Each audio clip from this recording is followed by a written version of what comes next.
ગુજરાત કિસાન સભા રાજ્યમંત્રી પરસોત્તમ પરમાર, સાબરકાંઠા જિલ્લા કિસાન સભાના પ્રમુખ સોનસિંહ મકવાણા, ઉપપ્રમુખ દિનેશ પરમાર, મંત્રી મોતીલાલ પરમાર જણાવે છે કે ચાલુ સાલે કમોસમી માવઠાના લીધે ખેડૂતોના પાક તદ્દન નિષ્ફળ ગયો છે।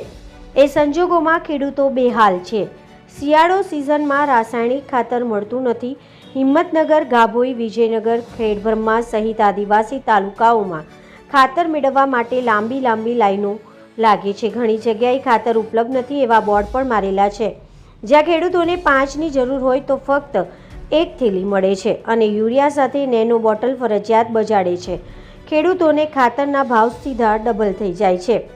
વધુમાં આદિવાસી વિસ્તારમાં ખેડૂતો પાસે મોબાઈલ હોતા નથી અને ખાતર મેળવવા માટે OTP આપવા પડે છે। ખેડૂતોને ખાતર મળે નહીં તે માટે ન્યા સાજિશ છે। વહીવટી તંત્રના પુરવઠો પૂરેપૂરો હોવાના દાવા પોકળ છે। હકીકતમાં ખેડૂતોને ખાતર મળતું નથી।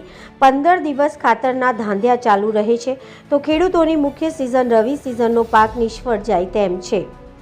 આ સંજોગોમાં સાબરકાંઠા જિલ્લાના કિસાન સભાના આગેવાનોએ કલેક્ટર શ્રી સાબરકાંઠા જિલ્લા મારફતે માનનીય મુખ્યમંત્રી શ્રીને આવેદનપત્ર આપી ખેડૂતોને પૂરતા પ્રમાણમાં ખાતરનો પુરવઠો મળી રહે તે માટેની માંગ કરી છે।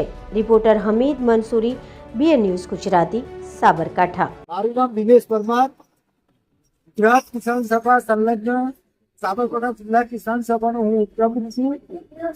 આપણે જાણીએ છીએ કે છેલ્લા 15 દિવસથી જે યુરિયા ખાતર અને રાસાયણિક ખાતરની જે સાબરકાંઠા જિલ્લામાં જે એની ભૂગો પડી રહી છે અને હિંમતનગર તાલુકા ઉપરાંત જે આદિવાસી પછાત તાલુકાઓ છે એમાં ખાતરની લાંબી લાઈનો આપણે જોઈ રહ્યા છીએ। સરકાર ખાતર પૂરું પાડી શકતી નથી, કાં તો ખાતરનું બાષ્પીભવન થઈ જાય છે, કાં તો ખાતરનો કારોબાર થાય છે। અમે માંગ કરીએ છીએ કે જો એક તો કમોસમી માવઠાના લીધે ચોમાસું પાક નિષ્ફળ ગયો છે અને જો રવિ પાકને પણ જો ખાતર પૂરું પાડવામાં નહીં આવે તો એ લોકોનો રવિ પાક પણ નિષ્ફળ જશે અને એ લોકો ખેડૂતોની પરિસ્થિતિ બેહાલ થઈ જશે। અમે માંગ કરીએ છીએ માનનીય મુખ્યમંત્રીશ્રીને આવેદનપત્ર આપી, કલેક્ટર શ્રી મારફતે આવેદનપત્ર આપી એ માંગ કરીએ છીએ કે રાસાયણિક યુરિયા ખાતર પૂરતા જથ્થામાં પૂરું પાડવામાં આવે અને એની સાથે જે ખેડૂતોને બળજબરીપૂર્વક બજાડવામાં આવે છે એ બજાડવામાં આવે નહીં।